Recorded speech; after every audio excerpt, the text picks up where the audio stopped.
Good morning student. देखिए हम लोग लास्ट चैप्टर में देखे थे दैट कॉन्सेप्ट ऑफ पोलिनोमियल। ठीक है, आज हमको पोलिनोमियल पढ़ना है। ठीक है, एक्सरसाइज 1-2A का पोलिनोमियल। ठीक है, एक्सरसाइज 2A हमको पढ़ना है।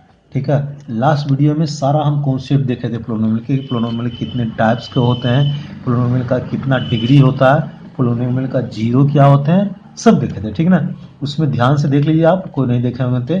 Today we are going to start the quadratic polynomial, that means की इंट्रोडक्शन ऑफ एक्सरसाइज 2A। ठीक है, तो पहले समझते हैं हम लोग क्वाड्रेटिक पोलिनोमियल क्या होगा। हालांकि लास्ट वीडियो में बताएं, लेकिन फिर थोड़ा सा फिर से बताते हैं। क्वाड्रेटिक पोलिनोमियल क्या है? Polynomial of degree 2 is called quadratic polynomial. तो डिग्री क्या होता है? Highest power of any polynomial is called degree. अगर लिखा हुआ है 2x पर power 4 plus 3x 5 plus 3x square, तो देखिए इसमें हाईएस्ट पावर कितना है? इसका 4 है, इसका 5 है, इसका 2 है, तो हाईएस्ट पावर 5 है, तो डिग्री 5 हो गया। ठीक ना, तो क्वाड्रेटिक पोलिनोमियल क्या हो गया? Polynomial of degree 2 is called quadratic polynomial. मतलब जिस पोलिनोमियल में डिग्री 2 हाईएस्ट पावर 2 रहेगा उसको क्वाड्रेटिक पोलिनोमियल बोलते हैं। देखिए फॉर एग्जांपल लिखते हैं हम लोग 2x square plus 4x plus 5। इसमें हाईएस्ट पावर इसका 2 है, इसका 1 है, तो हाईएस्ट पावर 2 हो गया ना, तो इसका डिग्री 2 हो गया, तो हम इसको क्वाड्रेटिक पोलिनोमियल बोलते हैं। ठीक है, 2x स्क्वायर प्लस 5 लिखे, इसका भी डिग्री 2 हो गया, क्वाड्रेटिक पोलिनोमियल हो गया। सिर्फ x स्क्वायर भी लिखते हैं तो भी क्वाड्रेटिक पोलिनोमियल, डिग्री 2 है, क्वाड्रेटिक पोलिनोमियल हो गया। ठीक है, अब देखिए जो डिग्री के हिसाब से हम पहचाने क्वाड्रेटिक पोलिनोमियल हो गया, जिसका डिग्री 2 रहेगा वो क्वाड्रेटिक पोलिनोमियल कहा जाता है। ठीक है, लेकिन क्वाड्रेटिक पोलिनोमियल जनरल फॉर्म क्या होते हैं? देखिए जनरल फॉर्म लिखना बहुत आसान है। क्वाड्रेटिक क्यूबिक किसी का बोले, देखिए जनरल फॉर्म होते हैं ax square plus bx plus c, where a b c are constant और a नॉट इक्वल टू 0। ठीक है, मतलब यहाँ पर a b c ax square plus bx c, देखिए यहाँ x वेरिएबल है। क्यों? क्योंकि यहाँ पर लिखा गया ए बी सी कॉन्स्टेंट, मतलब ये कॉन्स्टेंट है, मतलब ये नंबर होगा। जब भी यहाँ लिखेंगे कोई नंबर लिखेंगे, जब भी यहाँ नंबर लिखेंगे यहाँ नंबर लिखेंगे, तो वेरिएबल सिर्फ एक्स रहेगा ना, तो हमको वेरिएबल का पावर देखना है। तो इसमें वेरिएबल का पावर 2, इसका वेरिएबल 1, यानी इसका डिग्री 2 है, इसका आंसर क्वाड्रेटिक पोलिनोमियल होगा। ठीक है, तो ये क्वाड्रेटिक पोलिनोमियल का जनरल फॉर्म है। ठीक है, ध्यान से याद रखिए। ठीक है, अब किसी भी क्वाड्रेटिक जनरल फॉर्म लिखना आसान है। बोले कैसे? हमको मालूम है क्वाड्रेटिक पोलिनोमियल उसका डिग्री कितना होता है 2, तो हम ऐसे लिख लेंगे x square plus x plus को 1 लिख लीजिए। ठीक है, 1 सब में लिखना आपको डिग्री के हिसाब से। यह 2 था, 1 था, 1 लिख लीजिए। अब बोले लिखिए, यहाँ लिख देंगे ए बी सी, हो गया क्वाड्रेटिक पोलिनोमियल। ये ए बी सी कॉन्स्टेंट हो जाएगा। बोले क्यूबिक का लिखिए, क्यूबिक का डिग्री 3 होता है। शुरू कीजिए 3 से, 3x स्क्वायर 3 है, फिर 2, फिर 1, फिर 1, यहाँ शुरू कर दीजिए, ए बी सी डी लिख लिए, हो गया जनरल फॉर्म। ठीक है, चलिए फिलहाल तो हमको क्वाड्रेटिक पोलिनोमियल का जनरल फॉर्म में लिखना है एबीसी। जहाँ एबीसी नंबर होगा तो इसको समझते हैं नंबर क्या। देखिए यहाँ से हमको जनरल फॉर्म हम लिखा हुआ है ऐसे 2x square plus 3x plus 5। देखिए डिग्री 2 है, क्वाड्रेटिक पोलिनोमियल हो गया। अब देखिए यहाँ पर पहचानना बहुत जरूरी, इंपोर्टेंट, जब तक नहीं पहचानेंगे मैथ नहीं बनेगा। अब देखिए हमारा जो जनरल फॉर्म क्या था, ax square plus bx c, तो a की जगह पर क्या आ गया 2, यानी a इक्वल टू क्या आ गया 2, b की जगह पर क्या आ गया 3, यानी b इक्वल टू 3 हो गया, c की जगह पर क्या आ गया 5। तो ये पहचानना है कि a क्या होगा, b क्या होगा, c क्या होगा। तो x स्क्वायर वाले के साथ जो नंबर रहेगा वो हमेशा a होगा, x वाले के साथ जो नंबर रहेगा वो b होगा, कांस्टेंट रहेगा वो c होगा। ठीक है, अब देखिए थोड़ा फिर देखते हैं हम लोग, लिखते देखिए 4x square minus 5x plus 4। अब एक्स स्क्वायर वाले के साथ जो नंबर है उसको ये, तो ये इतना यहाँ हो गया 4, एक्स के साथ रहेगा वो बी, तो बी कितना हो गया, अगर माइनस रहे तो माइनस 7 लगा के लिखना है। ठीक है, सी जो कांस्टेंट रहेगा तो 4 हो गया ए बी सी 4। ठीक है, अब और देखते हैं हम लोग, लिखा हुआ देखिए 4x स्क्वायर माइनस 5x, तो 2 ही हुआ। चलिए ए हम क्या बताएं, एक्स स्क्वायर के साथ नंबर रहेगा वो, तो ये 4 हो गया, एक्स के साथ नंबर रहेगा बी, ये माइनस बी हो गया। बोले सी तो इसमें ही है नहीं, तो 0 मान लेंगे, जो नहीं रहेगा उसको 0 मान लेना। ठीक है, अब थोड़ी ऐसे लिखा हुआ 4x स्क्वायर माइनस 5, तो देखिए एक्स स्क्वायर वाला रहेगा ये, तो एक्स स्क्वायर के साथ 4 है, एक्स वाला तो है ही नहीं, एक्स के साथ वाले बी, तो बी हो गया 0, और यहाँ सी हो गया -5। तो एक्स स्क्वायर वाला तो हमेशा रहेगा, भी एक्स स्क्वायर वाला 0 नहीं हो सकता, क्योंकि लिखा हुआ है क्वाड्रेटिक पोलिनोमियल में A B C constant A not equal to 0, तो एक्स स्क्वायर वाला कभी 0 नहीं होगा। लेकिन अगर इस दोनों में बी और सी एब्सेंट है, तो जो एब्सेंट रहेगा वो क्या होगा, 0 हो जाएगा। ये ध्यान देना, ए बी सी लिखना ही बहुत जरूरी है, तब तो आगे मैथ बनेगा आपको। बात समझ गए? ठीक है, I think everyone got it. ऐसे ही हम लोग लिख लेंगे। ठीक है, चलिए आगे बढ़ते हैं। जीरोज ऑफ पोलिनोमियल, ठीक है, जीरोज ऑफ पोलिनोमियल। पोलिनोमियल का जीरो क्या होते हैं? अगर कोई इक्वेशन दिया गया, जैसे लिखा हो एक्स स्क्वायर माइनस फोर, ठीक है, अगर यहाँ हम एक्स इक्वल टू टू लिखते हैं तो टू का स्क्वायर माइनस फोर, तो फोर माइनस फोर जीरो। तो किसी का वैल्यू बैठाने से अगर उस पोलिनोमियल का वैल्यू जीरो हो जाए तो उसको बोलते हैं हम लोग जीरो ऑफ पोलिनोमियल, जो पीछे हम बताएं आपको, ठीक ना। किसी भी में एक्स का वैल्यू बैठाने से अगर उस पोलिनोमियल का वैल्यू जीरो हो जाए तो उसको बोलते हैं हम लोग जीरो ऑफ पोलिनोमियल, ठीक है। अब हम कितने जीरो होंगे, हर एक क्वाड्रेटिक में कितने जीरो होंगे, उसके डिग्री पर डिपेंड करता है, जितना डिग्री उतना जीरो। मतलब क्वाड्रेटिक का डिग्री 2 है तो इसका वैल्यू 2 निकलेगा, अगर डिग्री 3 है तो इसका वैल्यू 3 निकलेगा, अगर डिग्री 5 है तो इसका 5 वैल्यू निकलेगा, ठीक है। चलिए फिलहाल हमको क्वाड्रेटिक का पढ़ना है, तो क्वाड्रेटिक का डिग्री 2 है, यानी जब भी सोल्व करेंगे इसका कितना आएगा, 2 वैल्यू आएगा, हमेशा 2 वैल्यू आएगा। नहीं आ रहा है समझिए आप गलती बना रहे हैं, ठीक है। तो देखिए एक हम इक्वेशन लेते हैं, x square plus 7x plus 2 क्या क्वाड्रेटिक है? अब कोस क्वाड्रेटिक है, यहाँ पर डिग्री 2 है, 1 है, डिग्री 2 है, क्वाड्रेटिक हो गया, ठीक है। सबसे ज्यादा मैक्सिमम 2 नजर आ गया, क्वाड्रेटिक हो गया। अब इसको हम सोल्व करते हैं, ठीक है, एक क्वाड्रेटिक है, जब भी जीरो निकालना रहेगा इसको जीरो को इक्वल करेंगे, ठीक है। और मिडिल टर्म स्पीड करना आप बच्चे से पढ़ते आ रहे हैं, ठीक है। तो हम क्या करेंगे, इसको सोल्व करेंगे मिडिल टर्म स्पीड करने करके 7 कैसे करेंगे, यहाँ जो नंबर लिखा रहेगा, यहाँ नंबर रहेगा उसको मल्टीप्लाई कर, ध्यान से बहुत इंपॉर्टेंट चीज, यहाँ जो नंबर लिखा हो, यहाँ जो नंबर लिखा हो उसको मल्टीप्लाई करेंगे, तो यहाँ कुछ नंबर नहीं 1 मान लिए, 12 हो गया 12, ठीक है। अब जो 12 है इसको फैक्टराइज करेंगे, देखो क्या लिख सकते हैं, 12 को हम 3 इंटू टू इंटू टू, इतना आ गया, ठीक है, 3 इंटू टू इंटू टू। अब क्या करना है इसको, फिर इस जो आया फैक्टराइज, इसको ऐसा दो पार्ट में बांटना है कि प्लस माइनस करने के बाद यहाँ लिखा रहे वो वाला आ जाए, ठीक है ना, ऐसा करना। और साथ में गुना करने के बाद, प्लस माइनस करने के बाद इतना, और मल्टीप्लाई करने के बाद, मल्टीप्लाई करने के बाद आई। अब ध्यान दीजिए सिर्फ कि जो फैक्टराइज लिखा है इसको दो पार्ट में ऐसा बांटना है, प्लस माइनस करने के बाद हमको 7 आए। तो देखिए हम लिख सकते हैं 3 या प्लस 4, 7 आ जाएगा ना। तो यहाँ तक 3 इंटू टू इंटू टू, यहाँ हमारा है 3 इंटू टू इंटू टू, तो लिख सकते 3 प्लस 4 7 आ जाएगा। तो लिख लिए 7 को, इस 7 को लिख लिए 4x प्लस 3x। देखिए इस दोनों को मल्टीप्लाई किए 12 आ गया, प्लस किए तो 7 आ गया। ये पहचानने का तरीका है कि हम सही लिखें इसे। जो यहाँ इस नंबर को मतलब 12 आया था, यहाँ जो नंबर लिखिए वो मल्टीप्लाई करने के बाद इतना ही आना चाहिए, और प्लस माइनस करने के बाद इतना आना चाहिए। ये बीच वाले को 2 पार्ट में जोड़ना, इसलिए मिडिल टर्म स्पीड बोलते हैं, ठीक है। अब देखिए इस दोनों में से x कॉमन लेते हैं, इसमें से x कॉमन लिए तो x स्क्वायर था, x निकला x, ये 4। इसमें दोनों में से 3 कॉमन लेते हैं, 3 लेंगे तो x बचा, 12 में से 3 कॉमन लेंगे, 12 ले सकते हैं, 4 इंटू 3 निकाल दिए, 4 बच गया, ठीक है। अब x प्लस 4 x प्लस मिल रहा है, इसको निकाल लिए तो यहाँ से x बच गया 3 0। अब हमको जीरो क्या निकालना, जो दो टर्म जब जैसे ही आ गया इस दोनों को जीरो को इक्वल कर लेंगे। तो x plus 4 equal to zero, x equal to minus 4, यहाँ x plus 3 equal to zero, x equal to minus 3, सबको मालूम है। अब x का दो वैल्यू आ गया, x equal to 4, x equal to minus 3। अब इसको हम अगर इसमें बैठाएं 4x के जगह पर तो इसका वैल्यू जीरो हो जाएगा, ठीक है। करके दिखाते हैं आपको इसका वैल्यू जीरो, ठीक है। देखिए करके हम दिखाते हैं, x का वैल्यू आपको जीरो आ जाता है, देखिए ध्यान से।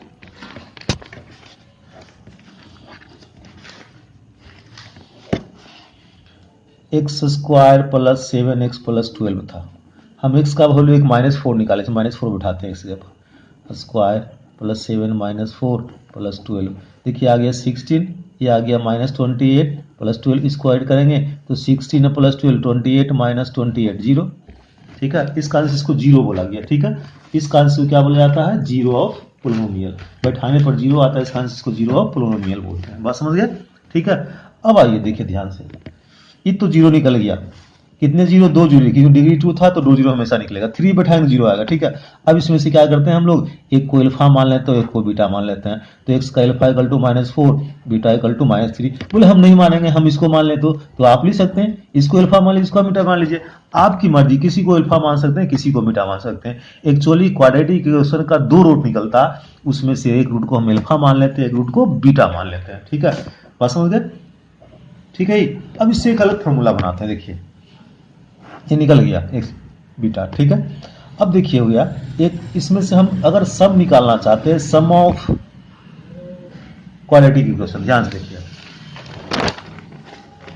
अब हमारे पास देखिए ध्यान से, x square plus 7x plus 12 था, इसमें से a कितना है 1, b कितना है 7, c कितना है 12। हम 2 रूट निकाले थे, एक अल्फा -4, इसको सोल्व करके इसका दो वैल्यू निकाले थे, एक को अल्फा माने थे, एक को बीटा माने थे, -3। ठीक है, अब देखिए यहाँ दोनों को जोड़ते हैं, अल्फा प्लस बीटा, इसको जीरो बोलते हैं, सम ऑफ जीरो। इसको क्या जीरो हो गया नहीं, तो हम बोलते हैं सम ऑफ जीरोज। ठीक है, जोड़िए, -4 प्लस -7 कितना आ गया, -7। ठीक है, गुना करते हैं, प्रोडक्ट ऑफ जीरो, तो -4 इंटू -3 इक्वल टू 12। अब देखिए इसमें से हम क्या करें, हम लोग एक फार्मूला बना लिए। फार्मूला क्या बना लिए, ये 7 क्या देखिए, यहाँ b है 7, तो ये -b/a का इक्वल है। देखिए माइनस, इसमें छोड़िए, इसको अभी बैठाइए, यहाँ देखिए -7 कितना है, b कितना है 7, a कितना है 1, तो यह आ गया -7, ये माइनस प्लस -7 आ गया ना, -7, यहाँ भी -7 आ रहा। तो हम इस दोनों को निकाल के जोड़ते तो -7 आता, इस फार्मूला से करते तो भी -7 आता, मतलब alpha plus beta minus b/a के क्या हो गया, इक्वल हो गया। अब इंटू कर लेते हैं, देखिए 12 आ रहा। ठीक है, अब यहाँ से इंटू करते हैं, देखिए c/a, तो c हमारा कितना है 12/1, तो ये c/a भी 12 आ रहा है, गुना कर रहे हैं, तो यानी अल्फा इंटू बीटा कितना आ गया, c/a। मतलब हम दोनों का निकाल के जोड़ते हैं और यहाँ से b/a बैठाते, दोनों क्या इक्वल हो जाते हैं, और उससे हम एक फार्मूला बना लिए कि सम ऑफ जीरो, मतलब हम जो जो जीरो निकालेंगे उस दोनों का सम, जिसको हम शॉर्ट में लिखेंगे अल्फा प्लस बीटा। ठीक है, क्या होते हैं, -b/a का इक्वल होते हैं, product alpha into beta c/a का इक्वल होते हैं, जहां a b c क्या है हम पहले भी आपको बता चुके हैं। ठीक है, अब देखिए ये b क्या है, x का, x में गुना है ना, that is coefficient of x। a क्या है, एक्स स्क्वायर के साथ है ना, कोएफिशिएंट ऑफ एक्स स्क्वायर। यहाँ सी क्या है, कांस्टेंट, कोएफिशिएंट ऑफ एक्स। चलिए ये नहीं याद रखना, आपको सिर्फ याद रखना ए alpha plus beta equal to -b/a। Alpha plus beta मतलब सम ऑफ जीरो, क्योंकि दो जीरो निकाले तो उसको सम कर लिए, alpha plus beta -b/a, product of zero alpha into beta equal to c/a। हमको एक फार्मूला बन गया। ठीक है, मतलब हम ऐसे निकाल के सम, अगर सम निकालना रहे तो हम ऐसे x का वैल्यू सोल्व करके जोड़े, या हम ऐसे निकालें, बात हमारा क्या आएगा, बराबर आएगा। तो हम ऐसे देखिए -4 -3 जोड़े या बैठा लें तो एक ही आ रहा। तो हमको अगर निकालना रहेगा सम ऑफ जीरो तो डायरेक्ट फार्मूला से निकाल लेंगे, product of zero direct formula से 2 अंक में निकल जाएगा, इतना लंबा करने की जरूरत नहीं पड़ेगा। बात समझ गए। ठीक है, तो ये फार्मूला भी 2 को बन गया, इसको याद रखिए। ठीक है, अब हम क्वेश्चन बनाते हैं। ठीक है, एक्सरसाइज में आते हैं, एक्सरसाइज 2A आते हैं।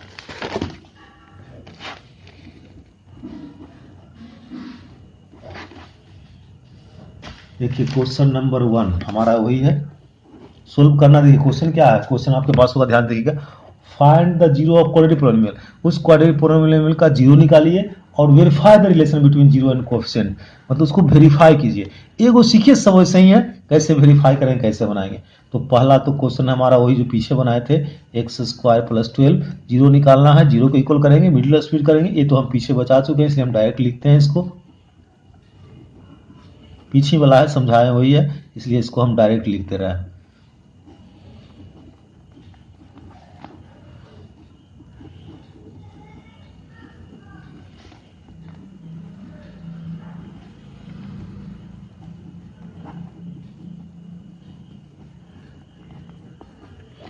अब देखिए क्या आ गया, 2 निकल गया, तो एक को मानते हैं अल्फा, एक को मान लेते हैं हम लोग बीटा।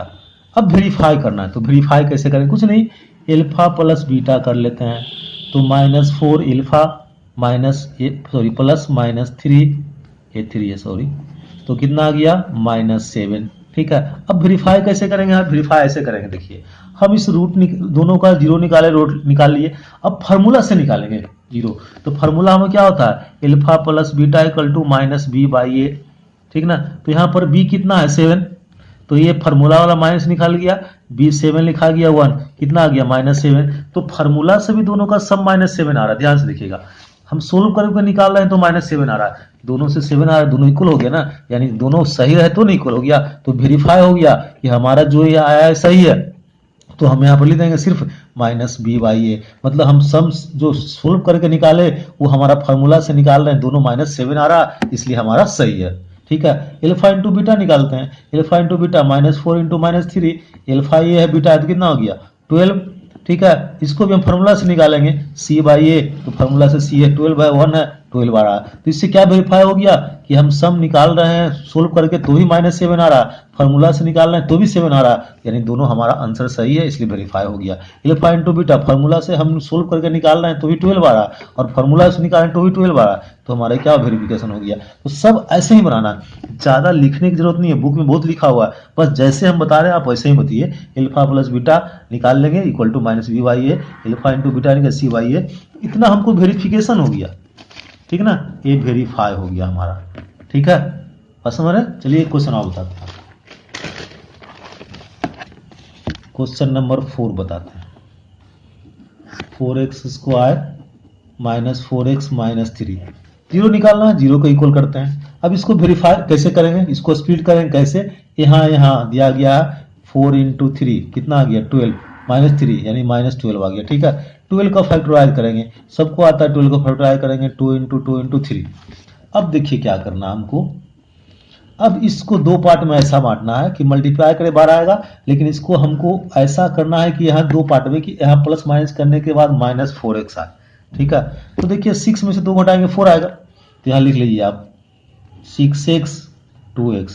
अब यहाँ लेकिन माइनस लाना है, तो माइनस में क्या करना पड़ेगा, प्लस वाले को माइनस जब भी लाना रहे तो बड़ा वाला को माइनस, छोटा वाला को प्लस लिख लेना है, सिंपल सा आ जाएगा। 4 - 2 -4, 6 - 2 -4 आ गया, ठीक है। ये -3 लिख लिए इक्वल टू 0, ये तो सबको आता है स्प्लिट करने। अब इस दोनों में से कॉमन लेते, देखिए 2x मिल रहा है, क्योंकि 2 इंटू 2 4 और 2 इंटू 3 6, तो 2 मिल रहा है ना, ठीक है। 2 कॉमन ले लिए, x मिला, x निकल लिए। अब 4 में से 2 निकल गया, 2 बच गया, x स्क्वायर था 1 निकला, x बच गया, यहाँ से x निकल गया, 2 निकल गया, 3 बच गया, ठीक है। यहाँ तो कुछ मिल ही नहीं रहा है, तो नहीं मिलेगा तो 1 लिख लेंगे, -3 इक्वल टू 0। अब जब भी कॉमन लीजिए ये दोनों मिलना चाहिए, नहीं मिल रहा है समझिए कहीं गलती है आपका, ठीक ना, तो फिर से कोशिश कीजिएगा। ये दोनों मिल रहा है, इसको कॉमन ले लेते हैं हम लोग, तो यहाँ से बच गया 2x, यहाँ से बच गया 1 0। अब दोनों फैक्टर में आ गया, दोनों का 0 को इक्वल कर देगी, देखिए कितना आसान, x इक्वल टू कितना आ गया -3, इधर ले जाएंगे तो प्लस 3/2, ऐसे 2x plus 1 equal to 0, 2x इधर ले जाएंगे तो -1 होगा, x इक्वल टू -1/2, ठीक है। इसमें से एक को अल्फा मान लेते हैं, एक को बीटा मान लेते हैं, ठीक है। वेरिफिकेशन करना है उसी, अल्फा प्लस बीटा, अल्फा कितना है 3/2 प्लस ये -1/2, इसको सोल्व करेंगे, प्लस सबको आता है सोल्व करने, आ जाएगा 2/2 इक्वल टू 1, ठीक है। ये आपका आ गया -b/a, निकाल के देखिए -b, देखिए -b क्या होता है, देखिए -b यहाँ 4 है ना, यहाँ देखिए a इक्वल टू 4 है, b इक्वल टू -4 है, c इक्वल टू 3 है, तो -b/a, तो minus alpha plus beta equal to कितना, फॉर्मूला पर है -b/a, तो यहाँ ये -4/4 कट गया 1, ठीक है। अब आ जाएगा यहाँ -b/a, देखिए अब अल्फा इंटू बीटा निकालते हैं, तो अल्फा इंटू बीटा a है इंटू -a हो गया, तो कितना आ गया -3/4 इक्वल टू क्या c/a लिख देंगे, निकाल के देख लेते हैं हम लोग। c देखिए कितना है, देखो इक्वेशन, हमारा इक्वेशन था ऐसे 4x square minus 4x minus 3, तो हमारा a 4 है, b 4 है, c -3, ठीक है। तो अल्फा इंटू बीटा क्या होता है c/a, तो c कितना हमारा -3, a कितना है 4, आ गया -3/4 इक्वल आ गया। तो हम सोल्व करके निकाले तो भी -3/4 आ रहा है, इंटू करके फॉर्मूला से निकाले तो भी -3 आ रहा है, मतलब दोनों का इक्वल आ रहा है, इसका आंसर हमारा वेरीफाई होगा। इतना ही बनाना, लिखना नहीं, समझने के लिए लिखना, ठीक है। तो आइए एक क्वेश्चन और देखते हैं, हम आपको और बताते हैं।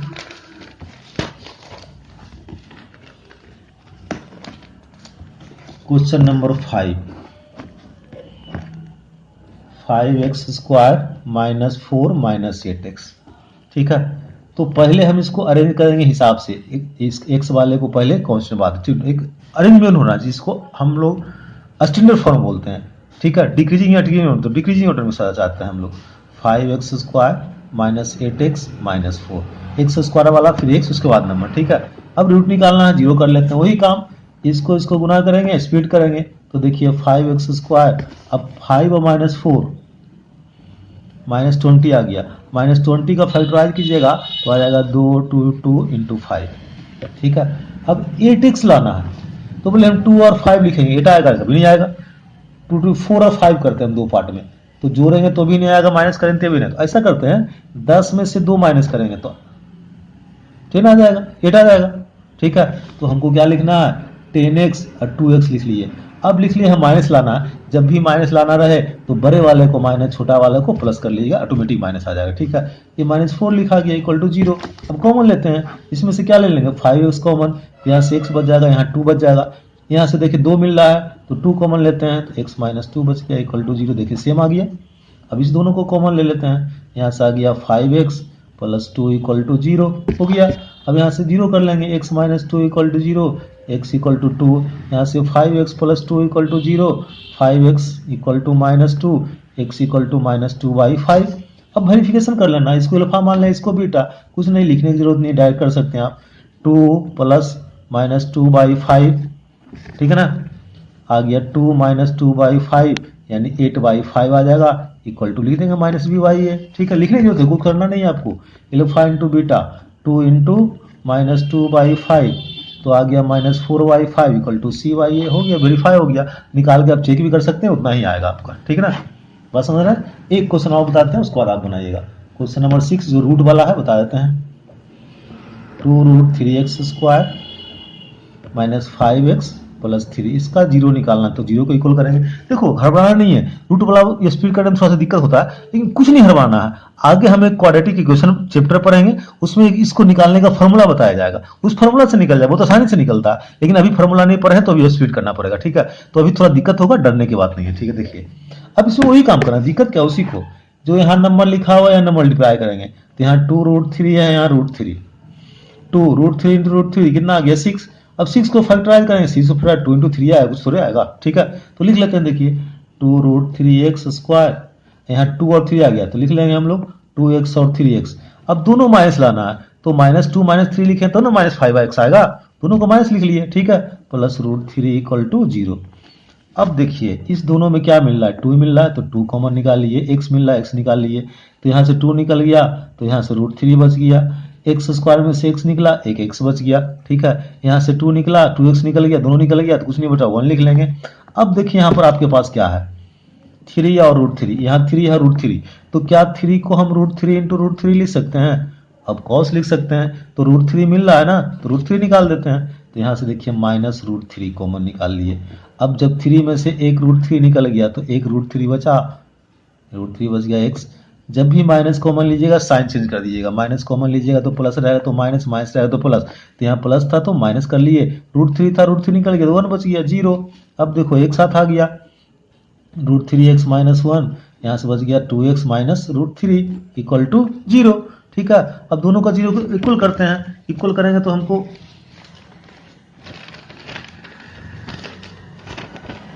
मतलब हमको आ गया था √x - 1 और 2x - √3 इक्वल टू 0। ठीक है, अब इसको 0 को इक्वल कर लेते हैं, तो √3x equal to 1, x equal to कितना 1/√3, सिंपल।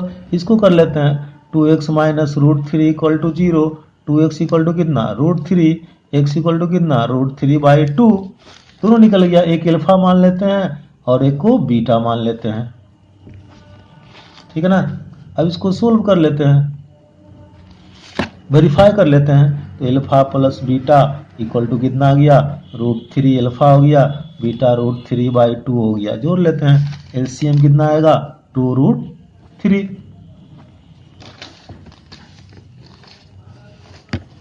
ठीक है ना, √3 कैंसिल, यहाँ क्या बच गया 2, यहाँ से 2 कैंसिल तो 3, 5/2√3।